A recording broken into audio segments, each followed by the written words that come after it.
ABF said that it plans to open another Primark store in the United States in late 2019. Bad weather stymied sales at Dublin-based Primark in the 6 months to March, but a buoyant UK market has dispelled any concerns for investors and owner Associated British Foods (ABF), as it continues international expansion of retail chain. ABF said that it plans to open another Primark store in the United States in late 2019, at Sawgrass Mills in Florida. The huge outlet mall is one of the biggest in the U.S. ABF said the new store will give Primark an opportunity to trade in another type of retail environment, in terms of both mall format and geographic location. ABF has concentrated its initial foray into the U.S. in the Northeast, in markets such as Boston and New York. Its 9th U.S. outlet will open this year, in Brooklyn. Like-for-like sales at Primark fell 1.5% to £3.47 billion, €4 billion, in the first half of ABF's financial year, while its adjusted operating profit at actual exchange rates was up 6% at £341 million, €395.2 million. On a constant currency basis it was 4% higher. Primark trades as pennies in Ireland.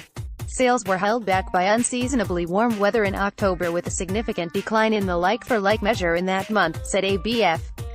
The last week of the period was also challenging, with freezing temperatures across Northern Europe, but ABF said that UK like-for-like sales in the period rose 8% as it grabbed a bigger share of the total clothing market there.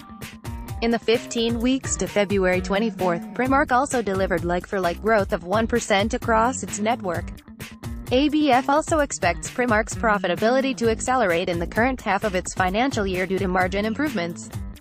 This will be driven by better buying and some benefit of the recent weakness of the US dollar, which will more than offset an expected return to a more normal level of markdowns, compared to the very low level achieved last year, it noted. The company will open 1.2 square feet of Primark selling space in the current financial year. ABF, which is controlled by the Weston family that also owns Selfridges, Brown Thomas and Arnott's, has activities that stretch from ownership of grocery brands such as Ovaltine and Ryvita, to sugar production and the sale of agricultural products. Its total revenue in the first half of its financial year rose 2% to £7.4 billion, €8.6 billion, based on actual exchange rates, while its adjusted operating profit slipped 1% to £648 million, €751.1 million, on the same basis. At constant currency rates, the figures were 3% and 1% higher respectively. It said a slight strengthening of sterling had resulted in an £11 million, €12.7 million, hit to the group's operating profits during the first half. Irish Independent